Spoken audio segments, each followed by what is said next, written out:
Hello, and welcome to another edition of Ask the Professor, a crowd-driven, crowd-supported feature where we respond to your questions on history, political philosophy, economics, geopolitics, all those things that matter to us in our life together as citizens. And today's question comes from Steve, who asks, in response to a throwaway line in one of my previous pieces, he said, "What is social credit, the theory and the party?"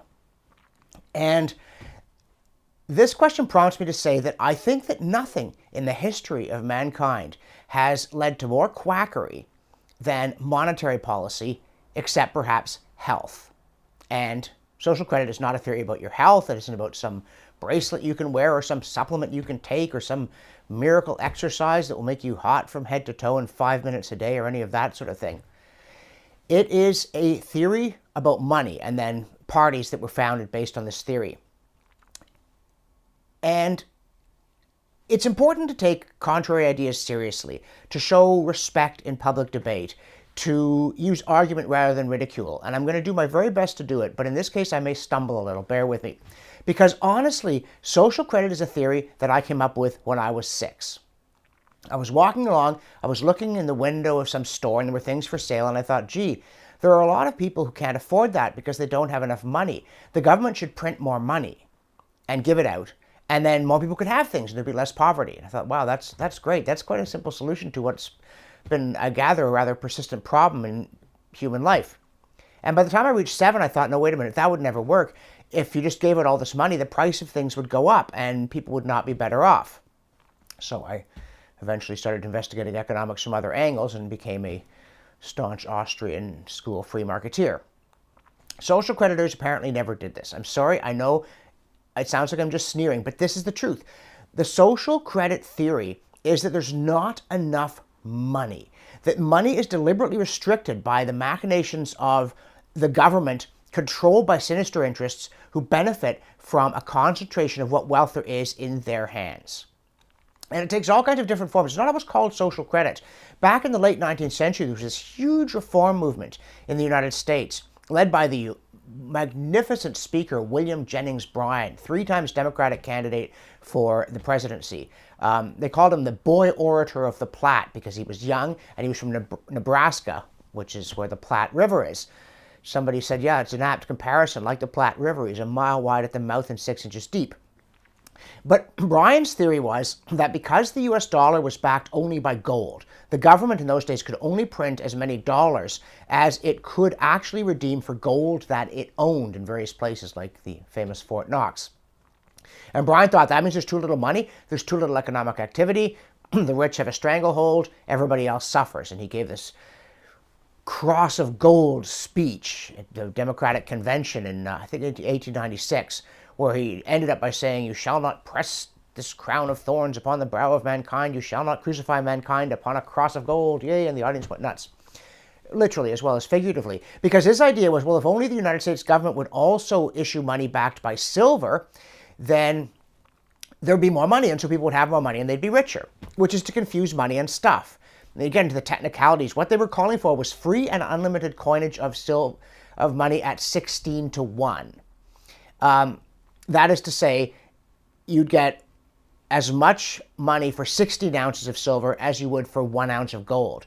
And among the many obvious problems was what happened to the price of gold in the free market is not exactly, the ratio isn't 16 to 1. If silver is actually worth more, people will keep coming to the mint with gold and taking away silver at this bargain price. If silver is worth less, they'll keep bringing silver in and taking away gold, and pretty soon you'll have a disaster.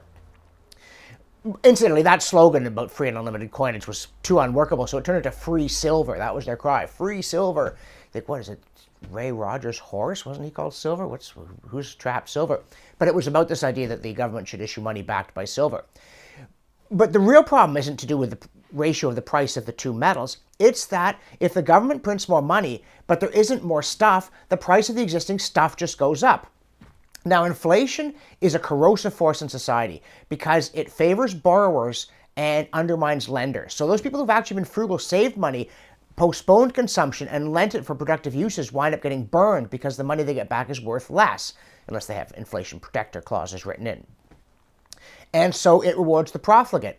Also, depending how the government puts the money into the economy, it can redistribute income at the same time that it drives up prices. If it gives all the new money to a reasonably small group of people, obviously they're going to wind up better off. Everybody else will wind up worse off because the ratio of total money in circulation that these people have now rises, so everybody else's goes down.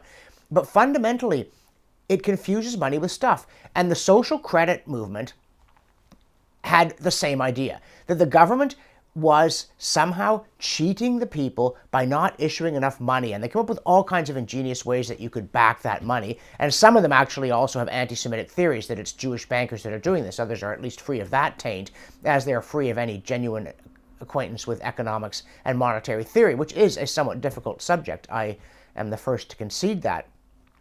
But at bottom, social credit is the idea that if we printed more money, people could have more stuff, and it's not true.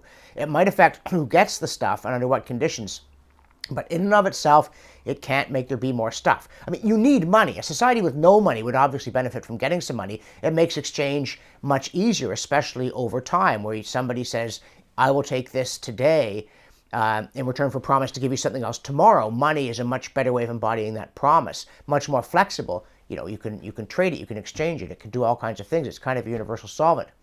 But the value of money should be held essentially constant relative to the stuff that's in circulation. As the economy grows, you want the money supply to grow to accommodate that growth so that prices are stable and there's enough money to lubricate commerce, which is what it really does. Now, various parties got formed on the social credit theory, and those that persisted, especially in Alberta, persisted because they pretty quickly dropped the monetary insanity and just became more normal conservative or populist parties. Their ostensible allegiance to the doctrines of Major Douglas, who discovered the idea of printing money, notwithstanding, they basically ran reasonably sensible operations as governments go, and thus they were able to persist for some time. But the fundamental idea is completely flawed, and it's flawed for the reason that I saw when I was 7 years old. If you increase the amount of money, you just have more dollars chasing the same number of goods, and prices go up. And again, depending how you inject it, because if the government prints the money and then spends it itself, it amounts to a tax increase. The government doesn't formally raise your taxes, but because it's getting stuff for all this new money that it's injecting into the economy, it actually takes a good deal more of what's produced, at least during the inflationary wave. And as we all know, Weimar Germany being the most horrendous example, but actually no, now it's Zimbabwe, so they outdid them. Zimbabwe actually inflated its currency out of existence. They don't have a national currency because by the time the inflation rate reached billions of percent a month, and it literally did do that, nobody would touch a Zimbabwean dollar, not even to start a fire with. You simply, in the end, you destroy your currency. Now, all of this might sound amusingly lunatic, but here's the problem.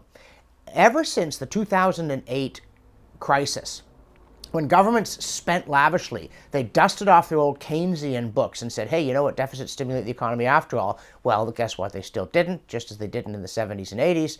Then they decided loose money would do the trick. They've been keeping interest rates down near zero on the idea that if they flood the economy with money in a more sophisticated way than free silver, or the sub-treasury, or whatever dopey thing social credit wanted to do, if they do it by manipulating the interbank overnight lending rate, that because there's more money, there will be more stuff. And once again, it doesn't work. We haven't yet run into inflation, but when we do, interest rates will rise, nominal and probably real as well. Government debt will become harder to service, so will personal debt. All manner of bad things will happen. You know, there is no free lunch. That's the bottom line. There's no free lunch, and there certainly isn't one hidden in the government treasury. So there's your theory of social credit. In brief, avoid. Now, if you're enjoying Ask the Professor, remember, it's crowd-driven. We rely on your questions. Here's the URL that will enable you to submit one. It's also crowd-funded. If you value the feature and want to help me keep producing it, click here and become, if you aren't already one, a monthly supporter through Patreon or otherwise. Thanks for watching, and we'll see you next time.